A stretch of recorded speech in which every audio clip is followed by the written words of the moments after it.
Hello, I'm Natasha, and you're watching Clutches Pearls. And today we're talking about the documentary by Sofia Coppola, Marc by Sofia. This documentary had some beautiful elements. I will say it's very true to the Sofia Coppola style of movie. Aesthetically so pleasing, so beautiful, cut marvelously. And I mean, to be fair, the Marc Jacobs shows and fashion, it's a lot of aesthetics to begin with, but the way she put it together with the music and the flow, it's visually appealing, but critics have suggested that it might lack depth and connection with Marc.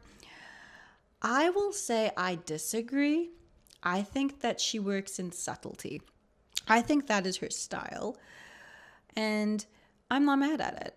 I have been overwhelmed recently with intense movies, intense emotions, reality TV, Oscar movies. Everything is so intense, and this just captured a piece of time, as a documentary does.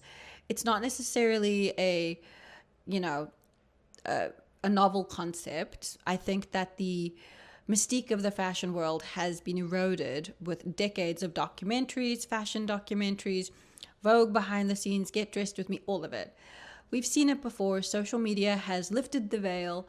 So it's hard to capture the magic again with just pure novelty of seeing behind the scenes of a fashion line.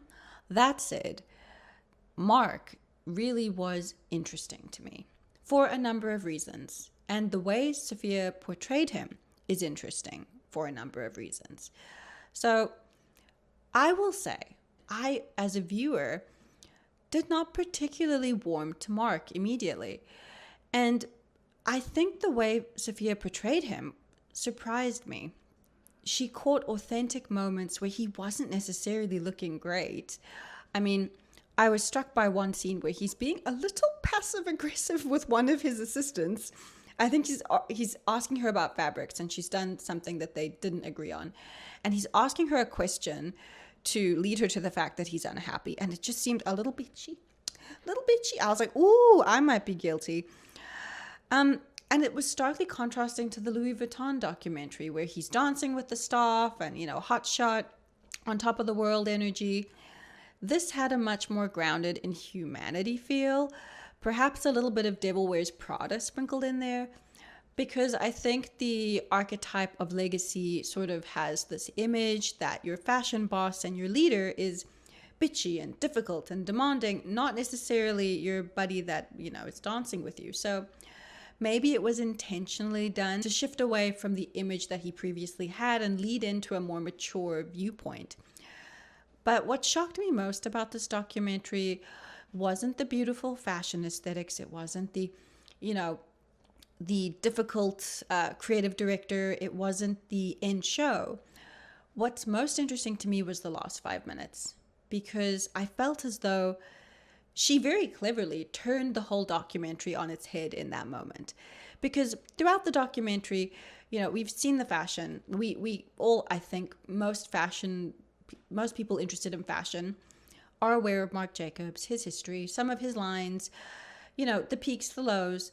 But what was new was the way she flipped his character in under 5 minutes and portrayed him as difficult, a little bit pretentious and anxious, naturally and understandably so, to vulnerable human being. And that is the moment where I liked Marc Jacobs the most. He felt so relatable. Because spoiler alert, the whole documentary is him picking fabrics, explaining his process, heavily leaning into the work, and then delivering a show with a few sprinkles of personal anecdotes and, relying heavily on nostalgia clips also, which is not uncommon because it was so popular and remains so in a nostalgic sense. But the last 5 minutes, Marc leans in and talks about, it's after the show. He's sitting down with Sofia and she asks him how he's feeling. Now, he's exhausted, rightly so. I can only imagine. But he talks about postpartum depression. Not postpartum, but postpartum. It's funny. It is a little funny, but also sad. The scene had such a melancholy overlacing this beautiful scenery and this beautiful shot, this light, airy fashion. But there was such a core sadness to the moment, where he speaks about, his therapist and the low that comes after such a high, and the self-critical nature of creation, potentially because we are all our own worst critics. And that felt so human, so relatable. And he's clutching onto his vape for dear life. Bless him. I love him. But, he's sitting there talking about how he's going to pick apart his work. It's going to make him sad. And then he's going to come back and try again and do it all again because he loves it and he's an artist.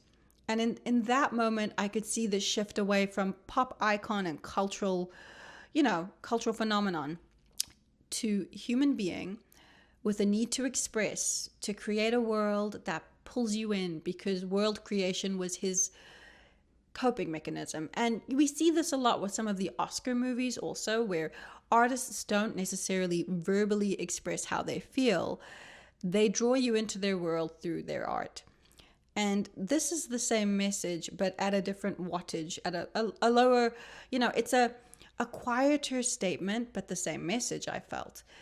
And in that moment, I just felt sad. And I felt like I was watching a movie with this legacy creator who is still on his journey. You don't know where it's going to go. And it piqued my interest. And I'm not sure that I would say I would have liked to see more of it. I'm sure it would have made it more salacious and viewers would have loved it. But I think that the way she artistically poised this documentary to show the art reflecting the man, and then the man reflecting on the art, that for me was the core of the documentary. He's more of a legacy at this point, but he's still a person and a legacy. And I think the balance they struck in this documentary was what is needed for his brand. Now, I will say Sofia didn't really feature much in the documentary. She does pop up here and there. Very few of the hard questions are asked. She doesn't go into any of the hard journalism questions. It's more of her gentle style of melancholy, airy emoting mixed in with fashion and nostalgia. I can't say I didn't like it. I enjoyed it. At the beginning, I was like, ooh, this is a little bit slow.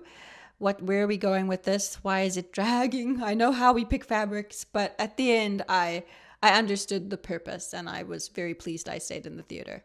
I hope you enjoyed this video. If you have, like, subscribe. And if you didn't, well, do it anyway. See you next week and take care. Bye now.